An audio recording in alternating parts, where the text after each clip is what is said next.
Okay, we'll start with this. It appears that Logan Paul is suing Floyd Mayweather Jr. for not paying him for their boxing match last year. Logan Paul has reportedly sued Floyd Mayweather. Paul and Mayweather had an exhibition boxing match in June in a highly anticipated fight. Highly anticipated? What do you mean highly anticipated? They had to move it due to a lack of interest. The fight reportedly sold around 1 million pay-per-views, but months later, Paul recently revealed Mayweather had still never paid him. And now his brother, Jake Paul, revealed Logan has sued the former boxing world champion. And I wondered if it was ever going to get to this point. I wondered what's going on here, because Jake is turning to Floyd Mayweather Jr. to pay him, where you would have thought that Showtime being the platform. They aired the pay-per-view, so aren't they the ones on the hook? Aren't they the ones that are supposed to be paying Logan? He really hasn't paid Logan, Jake said at a London press conference to promote Amanda Serrano versus Katie Taylor. There's a lawsuit that was opened up last week or 2 weeks ago. They're pressuring him both legally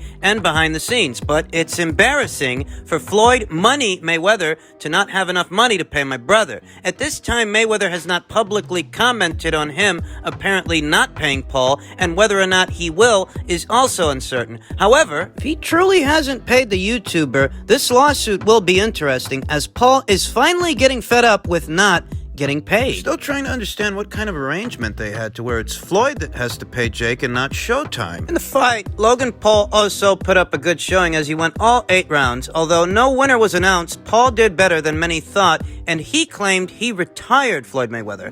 I retired Floyd Mayweather. The dude's on my highlight reel. I busted his eardrum, so yeah, I'm going to be back in a big fucking way. Just on some shit right now. I'm doing something else, but I'll be back. As for Mayweather, he has not fought since the exhibition bout against Paul in June. After that, he said he may retire from the sport, but still continues to entertain exhibition matches. Money has been rumored to box another YouTuber in Dubai in the very near future, but perhaps this lawsuit could hinder that, and I imagine that it might. Floyd's reputation is taking a hit. So it really all depends on who the financier of that fight in Dubai is. Is it Floyd? Or is it some wealthy sheik? Somebody out there in Dubai with a lot of money to blow to make things happen. At this point, Floyd's a little more than just a dancing bear, it seems. Yeah, he said he wasn't going to do no more exhibition matches after the Logan Paul exhibition match, but here he is. I think he has 3 lawsuits pending. One for some debacle with cryptocurrency, a pump and dump scheme involving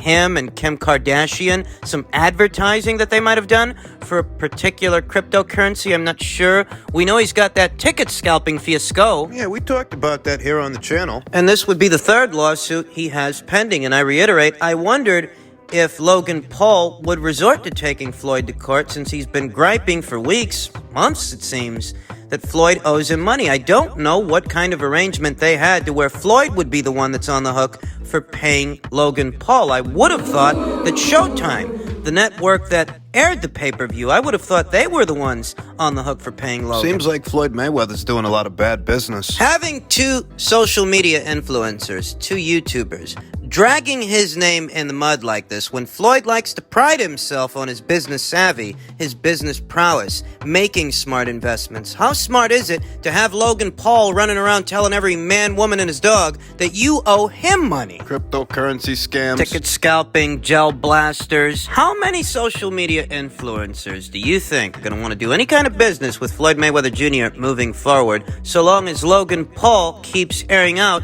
his dirty laundry? I mean, you do realize that Floyd might be trying to do a exhibition match over there in Dubai with that Money Kicks kid, but Money Kicks, as a social media influencer, he ain't got the following that Logan Paul and Jake Paul have. And as long as they keep airing out Floyd's dirty laundry and he doesn't address it, How many more of those exhibition matches is he going to be able to put on? for someone of Floyd Mayweather Jr.'s stature and the reported earnings that he's made, several of his pay-per-views, the Oscar De La Hoya fight, the Canelo Alvarez fight, the Manny Pacquiao fight, the Conor McGregor fight, I mean, these were massive events, massive fights that reportedly brought him massive earnings. And Oh, now he's got YouTubers dragging his name through the mud. They said Mayweather versus Paul brought in 1 million pay-per-view buys, but if it did, then why hasn't Logan gotten paid? Why has he been griping all this time? What the hell is going on here? Other news, per tweet from Everything Boxing, Eddie Hearn has confirmed they've still got Billy Joe Saunders under contract, and they are interested in working with him per an interview conducted on IFL TV. And I wondered about Billy's promotional situation, where he is right now. He hasn't boxed since being stopped by Canelo Alvarez, or quitting, however you want to phrase it. Better still, I wondered what Billy's situation is, because there seemed to have been some talk of a potential Eubank Jr. rematch. Yeah, a rematch between him and Chris on Sky Sports. If he's still under contract with Matchroom, that's a problem. Another problem in association with said rematch, coupled with what Billy wants for the fight. I think Billy wants something like £5 million, which, you can apply the conversion rate from pounds to dollars, US dollars, that comes out to roughly $6-7 million. And I think Sky would pay him handsomely to do the fight, though not that handsome. Get real. Billy Joe Saunders wants something like, I don't know, £5 million or $6 million. What's Chris gonna want for the fight? That's a $12 million fight. That fight. I just told you that rematch makes sense, but that rematch has problems. Promotional problems, money problems, weight problems. Right now, Chris is campaigning as a middleweight, whereas Billy Joe Saunders was last in action as a super middleweight. I don't think Billy can make 160 pounds these days. Not healthy. Tomorrow, as part of a Matchroom and DAZN show, Daniel Jacobs is going to be taking on John Ryder. And based on what's going on, I'd sooner expect Billy to take on the winner of that fight as opposed to taking on Chris on the rival platform, Sky Sports. Billy hasn't officially retired. Billy Joe Saunders wants an exorbitant amount of money to do that rematch with Chris Eubank Jr. over there on Sky. I'd sooner expect to see Billy in action against the winner of this fight, Jacobs versus Ryder, than in a rematch with Chris Eubank Jr. I'd also expect Billy to potentially take on Demetrius Andrade, who's supposed to be moving up to super middleweight very soon to take on Zach Parker. Eddie Hearn is playing with the idea that maybe he can match Demetrius against David Benavidez, who we all know is a PBC fighter. And David seems receptive to that idea, though I am not holding my breath. I'd sooner expect to see Demetrius lock horns with Billy. Sooner expect to see Billy fighting Demetrius Andrade or the winner of Jacobs versus Ryder. At some point, there are still fights out there for him. Fights at 168 pounds, fights at 175 pounds. Because who says Billy comes back as a super middleweight? There are a lot of ways you can mix and match the names of Matchroom's fighters between 168 pounds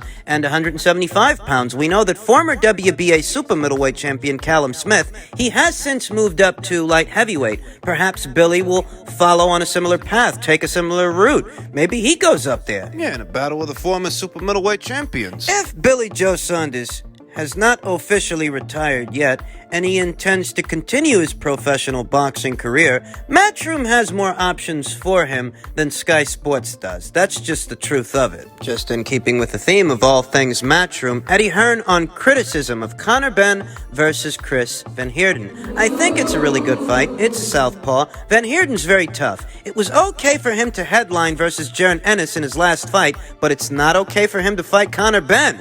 Absolutely mental, Eddie Hearn told IFL TV. Makes a valid point, though. In late 2020, December, Jaron Boots Ennis boxed that same Chris Van Heerden in what turned out to be a no decision. At that time, Jaron Ennis had 26 professional contests, 26 professional bouts. Here today, Conor Benn, he's only got 20. You guys didn't lose your minds when Jaron Ennis boxed this guy, but you're going to lose your mind when Conor boxes him. Conor Benn is not as far along now in his career as Jaron Ennis was when he fought this same Chris Van Heerden, so I definitely see the point that Eddie Hearn is making, though I will also add that in spite of the valid point that he's making, I'm really not excited to see Conor Benn versus Chris Van Heerden. It's a fight that's akin to the Chris Algieri fight. It's an experience fight, a bring-along fight, a fight that affords young Conor Benn the opportunity to add something to his highlight reel. I get that, though. It's not all window dressing. There's valuable experience to be had there because Chris Van Heerden,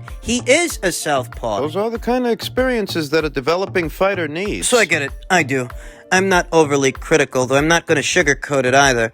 I'd rather see Conor Benn in there with a Florian Marcoux or a David Avanesian, someone along those lines. Those fights really would be more to my fancy than watching Conor take on Chris Van Heerden. Better still, I understand the matchmaking. I get it. And none of these other outfits, they ain't in no hurry to do Matchroom any favors, so why should Matchroom be in any hurry to do them any favors? I understand it. Things are very political right now over there in the United Kingdom. Florian Marcoux decided to go to Sky Sports. He's boxing under the Boxer promotional banner. Henceforth, David Avanesian, he made the decision to go over there to Frank Warren. God only knows why, because Frank ain't got no welterweights. David Avanesian is supposed to be boxing unbeaten Oscari Metz. That fight, that's supposed to be going down in March. Chris Van Heerden fight, that fight is a byproduct of Mighty Mo Hooker becoming injured and pulling out of what was supposed to be the Conor Benn fight. I think the Mighty Mo Hooker fight would have actually been a sensational fight, an all-action fight. Mighty Mo Hooker, he can't fight, so they've conjured up Chris Van Heerden.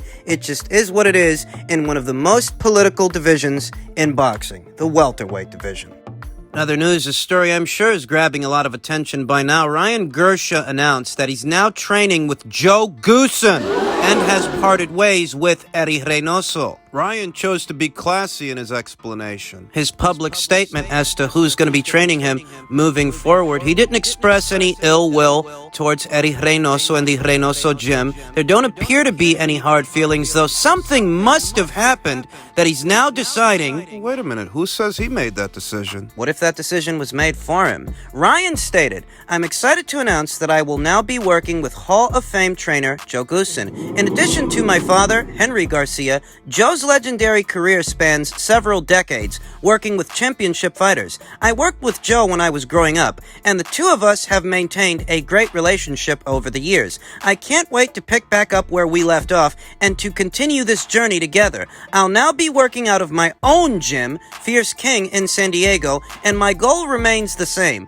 to become a world champion. I would like to thank Eddie Reynoso for everything. Eddie has been in my corner since 2018, and I've learned a lot from him, both inside and outside the ring. We built an incredible friendship that I'll always cherish. On behalf of my whole team, I wish Eddie continued success in his amazing career." Do you think that Eddie got fed up with this kid's bullshit? Because when I read through this and I see that he's saying his goal remains the same, his goal is to become a world champion, I read that as bullshit. Because if that were really his goal, if that were really his aim, he would have boxed Devin Haney when he had the chance to box Devin Haney. That fight with Luke Campbell was a WBC final eliminator. The winner of that fight would become Devin Haney's mandatory challenger. And when Ryan won that fight, he still wasn't looking to fight Devin. He's not looking to fight him now. Everything has to be just so for Ryan Garcia. He's not going to be training out of the Eddie Reynoso gym anymore, and I wouldn't downplay the effect that could have.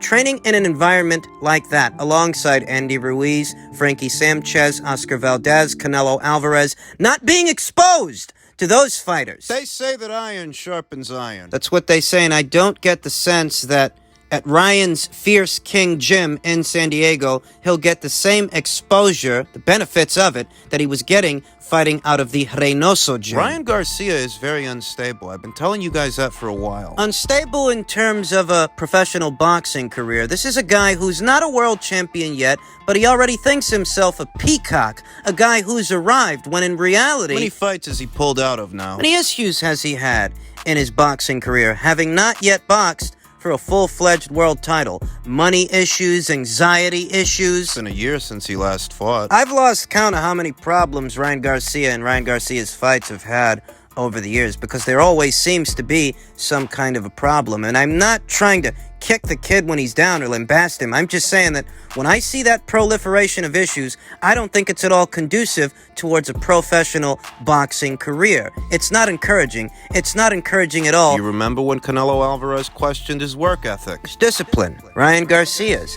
I just don't get the sense that Ryan Garcia... I don't get the sense that Eddie Reynoso is any more amused by Ryan's antics than we are. Now, maybe it was Ryan Garcia himself, that made the decision to move forward with Joe Goosen as opposed to Eddie. Maybe it was Ryan's decision to move forward with a new trainer, or maybe that decision was made for him. I don't know. It all equates to the same thing. Ryan and Eddie just weren't gelling. It's not hard to see why, though, is it? Will Joe Goosen and his denim jackets be a better fit for Ryan Garcia than Eddie Reynoso was? Well, Joey's got a lot of experience, doesn't he? I didn't see this coming. Though now that it's here, I'm not really surprised, if that makes sense. I'm not surprised that Ryan Garcia just isn't gelling with Eddie. It's not really that surprising when you think about it. Too much of a prima donna. Perhaps the nature of the rift, the nature of the problem was the reason that Ryan and Eddie weren't gelling. Well, maybe it's because Eddie's got no time to coddle Ryan in all the ways that Ryan wants to be coddled in his mind, needs to be coddled. Eddie's training serious professionals, world champions, guys that... Ryan says it's his goal to become a world champion, but he's the one who also said he's not interested in fighting Devin Haney. So how could it be his aim to become a world champion when he's walked away from that opportunity more than once? I mean, that childlike angst, when the Linares fight didn't happen. I gave Ryan a pass because the pandemic was raging, though I wondered why the fight wasn't rescheduled for a later date. When he pulled out of the Javier Fortuna fight, I believe it was the Javier Fortuna fight, with his mental health issues, and when he got hurt ahead of what was supposed to be the Jojo Diaz fight. There's a lot of instability there, that's all I'm saying. Ryan Garcia is often thought of as a boxer who also doubles as a social media influencer, when in reality he's more like a social media influencer that just so happens to box. Yeah, it feels like it's the other way around with this kid. Eddie Reynoso works with serious professionals, serious guys with serious aspirations. It's all very serious business at the Reynoso gym, and perhaps it's a bit too serious